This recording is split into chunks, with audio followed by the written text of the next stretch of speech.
JB's Go Get a Pie Show story time. How are we? We well?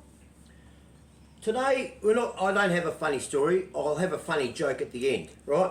And it's a joke about life, okay? But the reason with tonight, I just want to talk about, there's a couple of things I want to talk about. Obviously, I've been watching the news, you can see that, and that pisses me off. It pisses off a lot of people, right? With Mary and I just went over a couple of figures, and that just don't make sense on how the government does things. But just reading a couple of people's comments with what I'm doing, right? So I've got Leanne B, right? And that from New Zealand. She commented on my channel. Thank you for sharing your story in the world full of fakeness. You draw people to you because you are real.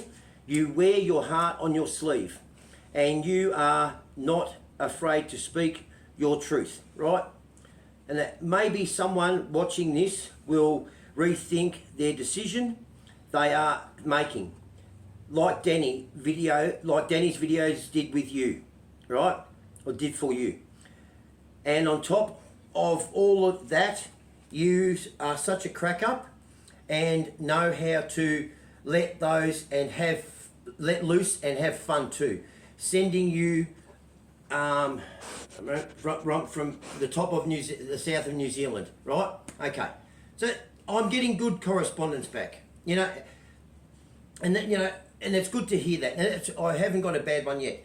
I've got other people who've reached out on other comments.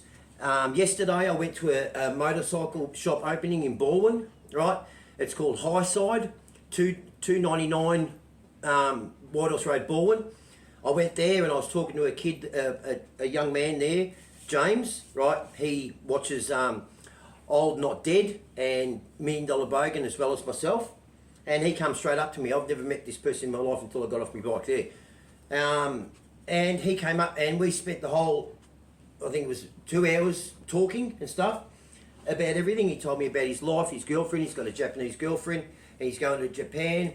And he also told me how he lost a friend who fought overseas, and he lost his friend due to suicide. His friend was a soldier. And one thing he did say to James was, he said, "I wish I'd gone like my mates." And that, look, I think with the world today, we're doing a lot of fighting and we're doing a lot of negotiations outside of our own country, and we're sending a lot of people outside of our country to go to these places that are in despair, in suffering and stuff like that, like Ukraine and stuff like that. But when they're coming home, we're not understanding what they've gone through because we're not suffering here. We are suffering, believe me, we are suffering here. We're struggling with the electricity bills, gas bills, everything's getting higher. Now we've just had good old big ears, hey? Good old fucking big ears, excuse me language, fucking up the Commonwealth Games. Like, how do you fuck that up? I mean, they haven't had a cancellation since World War II. Good on you, Andrews. Still, you didn't get a fucking hole in the ground, you fucking, sorry. But anyway, so we've become politicians. So I'll just say to this, anyone who's entering into politics, right? And that, bring back a little bit more of this. Make it a little bit more gentlemanly, ladylike, Bring back that charisma of being a politician instead of a fucking yob, right? And that, don't let people call you, oh, good old Elbow. He's our fucking Prime Minister of Australia and they're overseas he's known as Elbow. I mean, fucking hell, are we a joke here? I mean, Jesus. And as for these people wanting handouts because they were locked in their apartments during COVID and, $2,000 per adult and $1,500 per kid isn't enough for them. I mean, and then the lady turns around and says, just because our skin's black, you weren't locked up because you were black, you were locked up because you were fucking infected. I mean, it's just, everyone's suffering at the moment, but no one's willing to stop and look at another person's suffering. Or even not their suffering, just ask how they are. We're too busy about ourselves. And that's the problem when these people come back from overseas, right? We're worrying about our fucking Nikes getting dirty, basically, right? To this poor bloke or man or woman who's come back from being in another country helping people over there that are very thankful, more thankful than what we are here to them than what we are to our own, right? And they're coming back and being ignored. You know, I had someone recently say to me, you know, they said, you know, Justin, you should see a counsellor and stuff like that. Yeah, no worries, I'll go see a counsellor. You know, it's $500 a pop. You know, not everyone can afford it, and the government schemes out there for payment on, you know, to go and see a counsellor or see a therapist and stuff like that, they're a joke. You've got trainees. I sit down there with a 19-year-old who's in training about, you know, I'll talk about your mental health. Well, how about you, before I start, how about you go out and get some life experience, right? Because that's the only thing that brings people together. They don't have to have experience in what I've done, but so long as they've had some life experience, they would have come across traces of what I may be going through, right? So those people who haven't found that niche, that might watch this tonight, to help you before David comes along, because this is my whole plan. For those people who've already had David come along, which if you don't know who David is, that's what I call suicide, right? And David hit me, well, suicide hit me. I failed, but then a year later I was a victim to suicide because my mother killed herself, right? And you know, but for those people, before David comes along, right? These videos, I'm putting them out for both parties. The ones who are dealing with David there and the ones who may be having David come along, right? And even victims of suicide, right? But before David comes, get out of your rut. You know, you got to change your routine, because David is like a predator. He's more like a crocodile. You know, if you go up around anywhere with crocodiles, you don't shit in the same spot twice, because they watch your every move, right? So you got to change your routine. If you change your routine and diet, I'm not here to tell you how to eat, but I'm just telling you how to change your routine. You know, go for a walk the dog at 2 o'clock in the morning. You know, you can't sleep, don't sit up and watch TV. Go out, walk the dog. If you haven't got a dog, pretend that you've got a dog and take yourself for a walk. You know, do something. You know, if you live in a bad area and you're a bit scared to do that, mate, do some push-ups. Do something. You know, active, right? To burn off that worry and just concentrate on something. You know, push-ups, you know, do some sit-ups, whatever. You can do something, stretch, whatever. Sitting on the TV, if something doesn't grab you on the TV, you know what happens? You're not watching the TV. It's just there. And you're going over stuff in your brain, and it starts to grow like a tumour, right? And then it gets painful. And before you know it, there's no more pain. The pain is gone because David's there. He's already got you. And believe me, when he comes, there's no one there. And it's no one's fault. He's going to make sure that you are well alone. So keep him away, keep active, keep concentrating. If you are concentrating on something, get Scrabble, crossword puzzles, something, you know, to preact your brain, to focus in on that. It's not going to take away from your day-to-day troubles or your worries or whatever else. But what it does is at that time of night when people are mostly asleep and you're awake, and that's when David's going to come, when you are alone, when you're vulnerable. All right? Okay? For those who are dealing with David, all I can say is this, is what I've given it a name. We all, that same feeling today. I went to the cigarette shop and bought smokes, and I had a young girl there. I was telling her about my channel, and now Summer, her name was, and she said, you know, she said, I've never heard anyone give it a name. She said that is, you know, good of you, strong of you to do that. And that's what we need to do. We need to give it a name, recognise it. And for that, and you might find it, you know, maybe a bit fearful to do that, you know, given your family. I don't know what your family or your friend base is like that. People might run away from you going, oh shit, I don't go. If that's going to happen. Some people don't like it. They're going to run. But then it also sorts out the ones who are going to stand by you and help you through it. You know, but at the end of the day, David's your responsibility. It's no one else's. It's yours. You can tell people ask how you're feeling. Yeah, tell them how you're feeling, right? But don't have them sharing the weight of David. David is your load, you know. And long before David, those ones to keep David fended away, so you don't have that step with dealing with David. So you don't have to deal with David, but you're keeping an active brain. Do some push-ups. Do something creative. Something that makes you concentrate. Get a puzzle.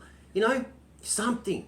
For when those times when people are asleep around you or you're alone and you're just starting to dwell and you're like, right, I've got to get up, I've got to do something, take the dog for a walk, I've got to punch the bag, see, like I've got a boxing bag in here. Come on, honey. So you've got the punching bag in here, you know. Punch the bag, right? Okay. You're a shit editor, honey. I tell you, you follow around, but you move a bit quicker. Anyway, so you just that's what you've got to do, right? But talking with James, he was 28, and talking with him, and I was in Baldwin where I grew up, and that's an old area, and you know it's violent out there.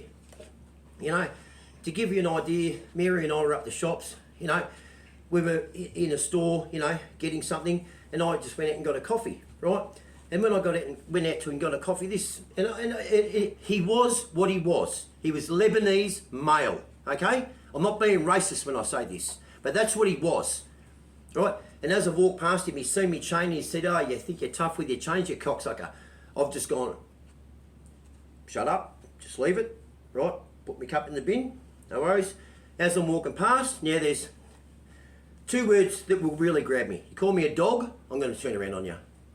Call me a rat, I'm going to hit you. Because in my world of growing up, a dog is someone who backdoors a mate or in something like that. A rat is someone who talks to police. Okay? And I'm neither of the two, right? But I will give a dog a reason, because the dog might have every reason to bite its owner. So dogs do have a reasonable, you know, to get out, right? But a rat's no, you're a rat. Anyway, so I've turned around to him and I said, after he called me a dog, I said, "Do I know you? What do you?" He's about 25, thinks he's a big man and everything else like that. And I said, "Where do you get off? Middle of the shopping centre, talking like that to me? Not just to me, but anyone. He was going to do that with anybody. He just happened to pick me, right? And he came lurching in on me, and I give him the biggest slap, right? And I knocked him down over, right? But then he pulled a knife, and it could have got worse. But the thing is like, I'm not here to tell you what happened. I'm just saying you've got to be careful these days. You've got to be so aware. So, you know, don't be heightened, but be aware. So use your brain to actively just check where you're going. Don't walk down the street with tunnel vision. You can't anymore. When was the last time you saw an elderly couple hand in hand walking to the shops these days? They were a beautiful sight. You don't see that anymore. You'll see the daughter-in-law or the son or the daughter of the parents picking up one of the parents to go up to the shop because the other parent's too afraid to leave the house in case they're out of the house and they get robbed. Oscar, get out! Get out! You know, we're at a time where we've got to look after each other and properly, and not want anything for it. It's just what you should do as a neighbourhood, you know, as society, for our own, no matter what colour or what background you are. It doesn't. Oscar, get out of the kitchen. Get out. Come on, out. Don't you be like that. Get out. Bloody hell. Come here. Come on. Smells the pork. We had pork on a fork. Not on a, you know. Anyway. So, you know, that's what I'm saying today. Like, you know, we've got to care more. We've got to understand that people have come from, especially now, we've got a youth out there that are out of control. We've also got, don't forget about this though, we've also got a youth out there that are innocent, victims to their own age group, being picked on. We need to allow for them to have somewhere to safe haven. You know, so there's victims everywhere, but now it's just out of control. So it's not all youth that are bad. But I say to the parents of these kids that are out there at 12, 10, 13, 14, what are you doing as a parent? And I understand that some parents, you have no control over your child. They're going to do what they're going to do. They're absolutely out of control. I'm not condemning you, but have you researched have you exhausted every avenue to try and rein in your problem child? I mean, I know that the government at the moment, it's in a shambles itself, and they're promising everything and they're giving nothing, right? I mean, they're killing us with the Commonwealth Games. Tell me now, you know, if Daniel Andrews is so aware about, you know, mental health, and he's just killed the Commonwealth Games, and he's all for the yes vote, mind you, right? So Commonwealth Games, we're going to be regional Victoria, meaning Aboriginals out there building up their Senate. That's where they are. That's not going to happen now. And he's for the yes vote, is he? Well, that's a good kick, right? He's just pulled that one, right? And the mental health of it, after now not happening, how many people do you think are going to kill themselves? Because they've gone out and done up their houses to rent, or businesses, to, you know, things like that. You know, this is what we've got to hold. We've got to, us as people, not politicians, right? Each other. We have to care for each other, because at the moment, the people who are running this country have no idea. Absolutely no idea what they're doing, right? No idea. They're just handing over money, left, right and centre to everything. right? Australia, you know, Victoria's in a national, Victorian debt is 171 billion, right? Okay? No, that was Victoria. That's what I said. Oh, sorry. Victoria is 171 Yep. billion, Yep. My apologies. right? Okay? That's Victoria. You know, and we're buying 20 Hercules planes for 10 billion. They only cost $20 million to make. Work the sums out. I understand they fit them out, right? But a Boeing, top of the line Boeing, with business class, first class spas, everything, all TVs in it, only costs 350 million, and it can carry 600 people. Just, you know, where's the debt? Oscar, for God's sake, trying to be YouTube, mate. Have a look at Oscar In the kitchen. in the kitchen. That's a Maremma. He can smell the food. He's going, why are you talking about me? Anyway, so on that note, I just said, like, you know, to other people who've, you know, unfortunately, depression is a lonely thing. You're going to have to deal with it yourself. And I'm bringing it to you as a person who has not had the resource to see medical advice. I have gone, but can't afford it. Or it's just not practical. It doesn't fall into the timeline. I don't have that luxury of time or money. Right? So these aren't tips, these aren't hacks. Okay? This is just how our forefathers got on with things. And our forefathers got on with things because of past wars, because when they came back from the war, they had stuff to do. They had to rebuild London. They had to rebuild France. Everything. Things had to be rebuilt. There was migration happening. Countries was getting built. You know? Okay? Now there's nothing about... People are just throwing stuff away. We're building stuff for nothing these days. So just build yourself. And keep an eye out. Bring back love thy neighbour. That's it. Right? And I've got a perfect joke for this, about this whole situation. Right? And it goes like this. Right? So there's Bill and Ted. Right? Bill and Ted have been mates since kids. Right? Anyway, so Bill and Ted, they've both, you know, they're married they've married and that, right? So anyway, then their wives are into this market gardening and they like to go to these fairs every weekend and stuff like that, right? So Bill and Ted, and they're all about healthy stuff too, right? So they're, you know, vegans, whatever. Oscar! Penis! Right? So anyway, so Bill and Ted, when they get to these places out in these country drives, they immediately ditch the wives and they take off and they try and find somewhere where they can get a pie, you know, a good, you know, pie and sauce or a pasty or something like that, or something sweet, you know, something that they can't have in front of the missus. Oscar, get it, come, get it, out, get out, what are you doing? Be quiet. Anyway, back to the joke. Oscar, get out. Back to the joke. Hey! Back to the joke. So anyway, Bill and Ted, they take off with their wives. Anyway, so this particular day, they go off on the weekend, right? And anyway, they wander off. And anyway, Ted looks across the road and he goes, hey, Bill, look at that. And there's a big sign. And it says, 1,000 different flavours of ice cream. Right? And Ted goes, 1,000? Oscar, come on, enough. Come here. Enough.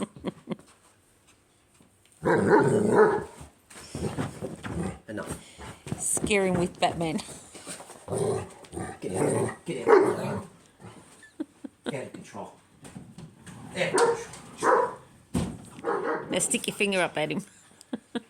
Quick, tell the joke. All right, so Bill and Ted, they see this sign and they go, look at Bill, look, 1,000 different flavours of ice cream. And Ted goes, 1,000? He said, I remember when there was vanilla, chocolate, raspberry, Strawberry. a strawberry, and banana. 1,000. So anyway, they wander over there and they're looking around, you know, these beer flavoured ice cream, meat pie flavoured, steak flavoured ice cream. Anyway, Ted's over in the corner. He goes, hey, Bill, look, come here, right? Look at this one. He goes, oh, wow. He said, and Ted goes to Bill, when was the last time you tasted one of them? And he goes, oh, it'd have to be Has to be 20, 30 years. He said, yeah. You reckon it'd taste the same? I don't know. So they get the kid, hey, kid, come here. This here, does it taste like that? Kid goes, yeah. It's vagina flavoured ice cream, right? And they're like, oh. Yeah, right, yeah, we'll have a cone each, 2 scoops on each cone, please, mate. Okay? Kid goes, okay, no worries. So he gets it. And they're standing there with their ice cream, like this going, oh, smells it, right? Right. Mind you, they've got 2 scoops, yeah? Right. Like this. Okay. You sure it's going to taste? Oh, yeah. It's good, yeah. It's the best seller. Yeah. Oh, okay, right now. So, oh well. Come on, Bill. All right, Ted, let's go. And they go, oh, it tastes like shit. The kid turns around and says, you took too big a lick. Just like in life. If you take too much, you're going to get an upset tummy or it's going to turn to shit. Okay? So only take what you need. Just remember that joke. All right? Okay? Only later on. Then you go for the big lick. Once you know what you're in for. But the first time, just a little bit of a lick. All right. Like and subscribe and hit the subscribe button, the notification button, and go and get a pie and give someone a hug. All right? Take care.